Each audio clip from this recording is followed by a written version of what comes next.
movilización del 96 o la negociación en frío, que se le llamó el Timbío, y la movilización de 1999 en el Pilón Galíndez y Cairo Cajibío, donde se movilizaron alrededor de 45.000 personas y en donde la vía estuvo bloqueada por cerca de 26 días.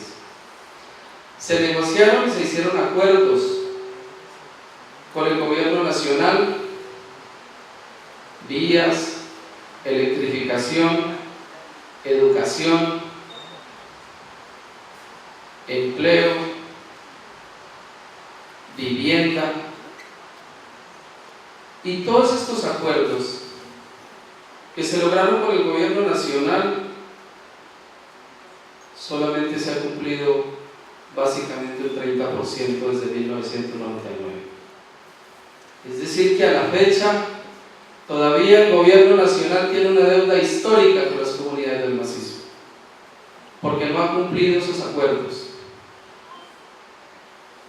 Estos ejercicios entonces de resistencia que quiero poner en contexto es lo que le ha posibilitado a una organización como el CIMA mantenerse desde una perspectiva de la dignidad y desde la promoción y defensa de los derechos humanos de las comunidades, visibilizarse ya como una organización que ha salido avante en esos ejercicios de resistencia y ha logrado posicionar unas luchas y una dignificación del campesinado del macizo, y que ha logrado visibilizar también una región no por las riquezas de las que hoy en día muchas entidades internacionales tienen intereses, sino ha visibilizado una región en donde hay comunidades, en donde hay campesinos, donde hay afros, en donde hay indígenas, en donde hay diversidad, en donde hay agua.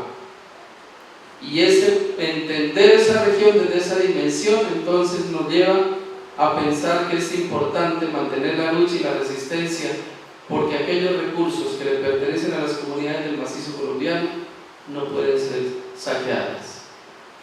Entonces, a partir de allí, de todo ese proceso de cómo el CIMA logra configurar sus procesos de resistencia encaminada a la defensa de los derechos humanos, viene una respuesta sistemática y esquemática también frente al tema de las violaciones a los derechos humanos y a la victimización de la organización o victimización al proceso colectivo que desde los años 80 se empezó a gestar. Compartir con ustedes entonces, a partir de este contexto, es que nos dimos entonces a la tarea de reconstruir nuestra memoria, de poder avanzar en que sea la misma gente del macizo, que sean los mismos líderes y lideresas del CIMA, aquellos que se den la tarea y la oportunidad de reconstruir su memoria. Por eso iniciamos entonces un proceso en el marco de exigir la memoria como un derecho que tienen los pueblos. Entonces hicimos una solicitud al Centro Nacional de Memoria Histórica para que sea la entidad del Estado que nos pudiera ayudar a reconstruir o hacer ese proceso de memoria. Entonces iniciamos más o menos identificando 35 años de historia de vida política organizativa. Arrancamos desde los años 80 hasta el año 2015, analizando cómo había sido todo ese proceso de violación de los derechos humanos de las comunidades, pero también identificando cómo se habían dado todos los hechos de victimización a esas comunidades, a esa organización, a sus líderes y lideresas. Entonces, el informe de memoria histórica, que le denominamos Crecer como un río, que es la parte final que les contaré de por qué se llama así. Crecer como un río, entonces, es el ejercicio que básicamente identifica todos los hechos de victimización o la victimización como una acción permanente y constante desde el momento en que se gestó la organización social. Es decir, que es algo que ha estado presente desde sus inicios hasta ahora. Se ha presentado por diversos actores. Las FARC, los partidos políticos tradicionales, cuando se vieron amenazados los poderes locales a partir de la elección popular de alcaldes, cuando los alcaldes o los líderes CIMA empezaron a aspirar a las alcaldías, hubo una reacción de los partidos políticos intentando de alguna manera truncar esa iniciativa que se venía dando desde estas comunidades y desde estos procesos.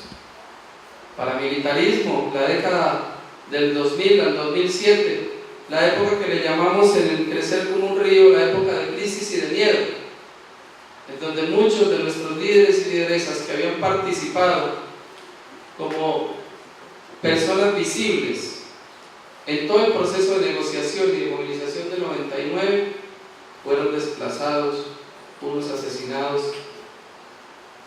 por la presencia del paramilitarismo cuando llegó a la región. Para nosotros entonces, reconstruir esta memoria se convirtió en un ejercicio importante desde 3 dimensiones. La primera dimensión tenía que ver con dignificar las luchas del campesinado del macizo. Cuando el campesinado del macizo salía a la vía, en la década del 90, en el escenario nacional, por aquí está Eva Walter incluso, que ha estado también en esos procesos, la forma de vestir del campesino del macizo al salir a Popayán era fácilmente señalado como guerrillero, y por tanto salir a una movilización, salir a la vía, bloquear la vía, era porque eran unos guerrilleros que bloqueaban la vía y no unos campesinos que exigían el cumplimiento y garantía de unos derechos. Entonces, la primera dimensión del informe de memoria es dignificar las luchas, es decir, que esas luchas tenían un sentido, y es la dignificación del campesinado del macizo, para darle sentido a las movilizaciones, para darle sentido a los acuerdos que se firmaron con el gobierno nacional, y para que eso posibilite reconocimiento del campesinado como sujeto de derecho. Porque en los años 80 se inician precisamente esas luchas. Hoy en día hablar del campesinado como sujeto de derecho no es un ejercicio gratuito, es unos ejercicios que hace más de 30 años empezó atrás, que muchos de ustedes quizá conocen con las luchas como la NUC y un poco más atrás. La otra dimensión del informe de memoria tiene que ver con poder contar desde las mismas voces de los campesinos y campesinas del macizo, poder contar qué fue lo que pasó, poderle contar a la academia, al país, a las entidades y a la misma región y a sus hombres y mujeres que han resistido, contarles realmente qué pasó. Porque el gobierno, al no cumplir unos acuerdos pactados en la vía panamericana, deslegitimó esas luchas y deslegitimó a sus liderazgos y vocerías. Entonces había que contarle a la gente qué pasó, por qué aquellos planes se habían truncado, por qué esos acuerdos no se habían cumplido, por qué a las comunidades no se le había dado respuestas a las demandas que históricamente habían venido exigiendo. Entonces, en esa segunda dimensión del informe de memoria, pudimos entonces que la gente, ellos mismos, contaran qué había pasado. Y la tercera dimensión del informe de memoria es entender la organización campesina, el CIMA, como una organización victimizada, y que esa organización victimizada ha sido, o de alguna manera, ha tenido unos daños, o se le han ocasionado unos daños con ocasión del conflicto, con ocasión del señalamiento y la estigmatización a un proyecto de región, a un proyecto de vida, a un plan de vida. Ese ha sido uno de los grandes daños. Pero entender esos daños precisamente es de podernos entender a través del informe de memoria de que somos un sujeto colectivo. Y por tanto, el desplazamiento, la amenaza, el asesinato de alguno de sus líderes y lideresas no solo afecta el núcleo del líder o lideresa, el núcleo familiar, sino que terminó afectando una organización y terminó afectando un proyecto de región. Esa es la tercera dimensión que nos permitió entender el informe de memoria, que hubo un daño causado a un proyecto de región, a un sujeto colectivo, como es el Comité de Integración del Macizo Colombiano. Y en ese sentido, entonces, el informe de memoria plantea tres escenarios importantes, es decir, para qué sería posible o por qué entonces el informe de memoria. Y es porque estamos diciendo, si se le hizo un daño a un sujeto colectivo, tiene que asimismo plantearse una reparación colectiva a una organización por el daño que se le causó. Por eso, para nosotros, el Centro Nacional de Memoria Histórica se convierte en un aliado importante desde el punto de vista institucional para esos ejercicios de reparación. Hoy en día, el informe de memoria está aportando unos elementos importantes a la Comisión de la Verdad. En esa perspectiva que les decía anteriormente, poder identificar qué sucedió con el campesinado del macizo. Y en la Comisión de la Verdad, entonces, aportamos nosotros estos elementos desde una perspectiva de los derechos humanos, porque es el escenario más importante que en este momento tiene la organización como parte de su accionar político organizativo, la promoción y defensa de los derechos de las comunidades del macizo colombiano. Aportamos entonces desde este informe de memoria a la Comisión de la Verdad también como la posibilidad de avanzar en el reconocimiento del campesinado como sujeto de derechos, pero también aportar a la construcción de la paz en el territorio. Una vez se dignifique, una vez se reconozcan las luchas y una vez se repare a la organización social, es posible que nosotros continuemos con un proyecto de región que históricamente le ha aportado a la construcción de la paz.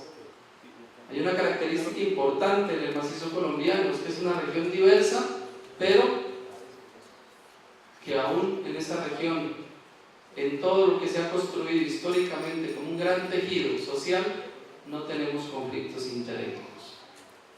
Y es precisamente por la forma en cómo se empezó a construir el mismo proceso organizativo. Pero eso es precisamente lo que está en riesgo, es precisamente lo que está en peligro en este momento, por lo que ha ido surgiendo. Son las divisiones, la desintegración social y política que existe en este momento en la región a partir de todo el resquebrajamiento que hay, desmembramiento de la organización social y la deslegitimación. Entonces nosotros logramos construir el informe que se llamó Crecer como un río,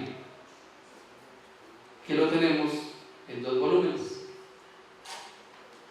Salieron tantas voces, tantas historias, tantas narraciones que no pudimos hacerlo en un solo volumen, sino que nos tocó agruparlo en 2, porque era la posibilidad de juntar todas las voces de los campesinos y campesinas del macizo. Crecer como un río porque es la forma como creció la organización. Por eso le hemos dado el nombre a este informe de memoria, porque la organización se fue dando, se fue originando a partir de juntarse entre poquitos, entre procesos pequeños, entre lo rural, entre lo urbano, entre iniciativas, hombres, mujeres, jóvenes. Así se fueron juntando y así fue creciendo la organización y así fue creciendo la movilización social. Y el informe de memoria fue creciendo a partir de voces, a partir de narraciones, a partir de la oralidad de la gente. Por eso lo llamamos así, porque no está hecho a una sola voz, porque no tiene una construcción lógica en la narración, sino que su proceso de construcción es un ir y venir por la historia de las luchas del campesinado del macizo. Crecer entonces como un río es un ejercicio en donde prevalece la oralidad de la gente. Es decir, le dimos importancia a la oralidad de la gente. No es un informe para lo que hemos considerado, ni para analizar, ni para interpretar, ni un informe para la academia.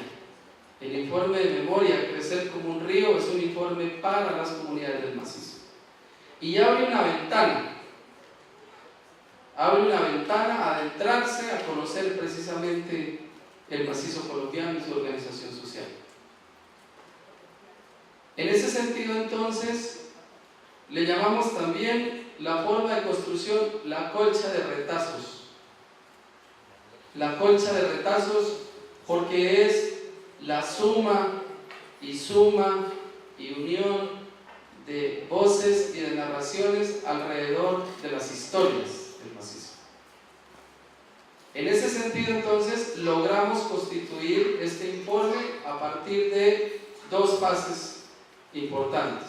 Una primera fase de recolección de la información a través de las entrevistas, a través de las visitas, a través de conversatorios zonales. Hicimos alrededor de 135 entrevistas, 15 conversatorios o encuentros de memoria colectiva, visitas a espacios colectivos en donde se habían dado hitos importantes para la organización. Esos espacios, como el caso de Pirón Galíndez, de la movilización de 99, la Panamericana en Rosas, esos espacios eran importantes porque ahí en esos espacios estaba toda esa memoria. Y era importante recorrerlos y reconocerlos para poder entender qué había sucedido ahí en 20, 26 días que estuvo la gente asentada allí. Las entrevistas con las personas que hacían parte de la organización, unos que ya están, que ya quizás no son activistas de la organización, otros voceros y voceras, y a partir de allí entonces configurar otra posibilidad de información, es decir, la memoria individual. La revisión de los documentos, de todo aquello que se había producido en el marco de la organización social desde sus orígenes y desde el proceso de resistencia, para poder construir también una base de datos de los hechos de victimización. Logramos entonces, a partir de la base de datos, encontrar más de 4.000 víctimas. Pero hicimos todo el trabajo de cada uno de ellos poder entender cuál era la relación que tenía con la trayectoria política organizativa del CIMA. Es decir, que en esos 34 años, con ocasión del conflicto, habían habido más de 4.000 víctimas, pero de esas 4.000 víctimas, 48 personas, 48 víctimas, habían tenido una relación directa con la trayectoria política organizativa del CIMA. Eso nos dio entonces todo el filtraje que se logró hacer a la base de datos, que fue el otro insumo importante que logramos construir a partir del informe de memoria. Con eso entonces ya nos dimos a la tarea de avanzar en este informe. En este sentido entonces, la forma en la que está construido este informe es una relación analógica de la historia, en donde no está configurado desde un ejercicio lineal y temático, sino a partir de la forma en que la gente cuenta la historia. Pero entendiendo que la victimización no puede ser un tema del informe. Por eso aquí no se encuentra un capítulo donde se hable de la victimización, porque la victimización ha estado desde el origen hasta ayer o hasta hoy. ¿Sí?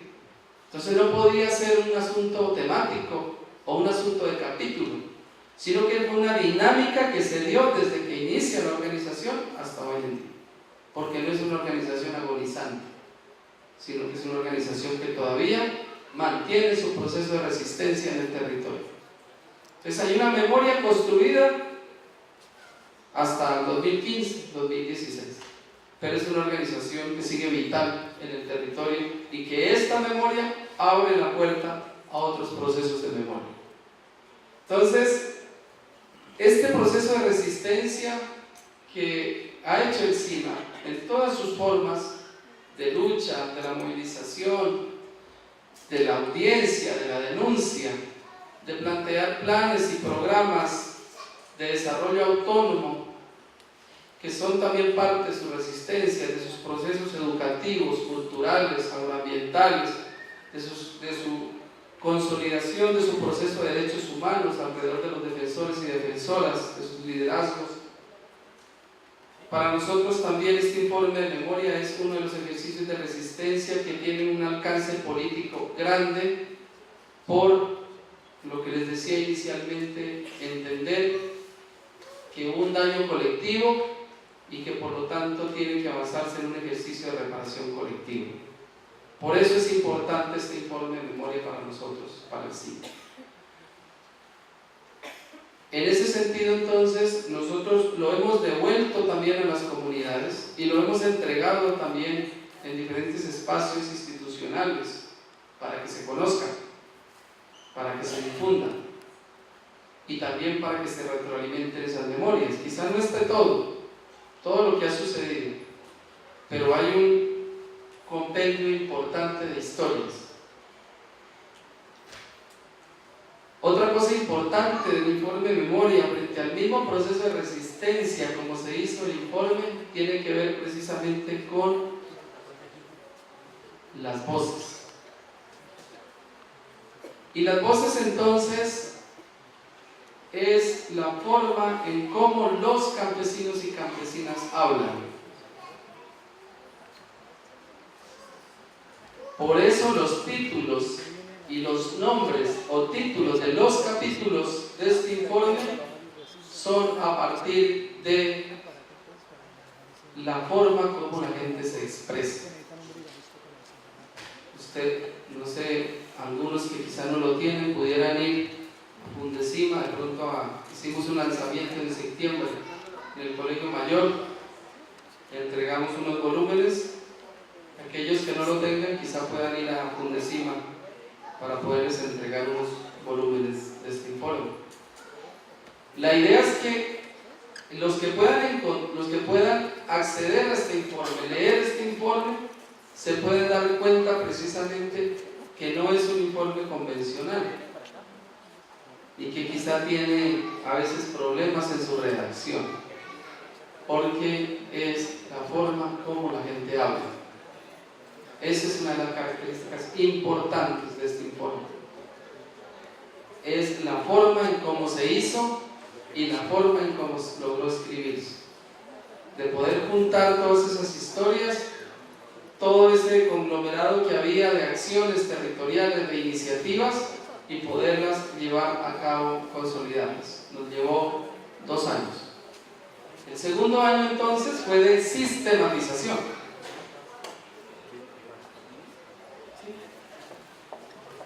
Finalizo diciéndoles que la última fase fue de sistematización de todo este ejercicio y eso ya nos llevó entonces a la edición e impresión de este material.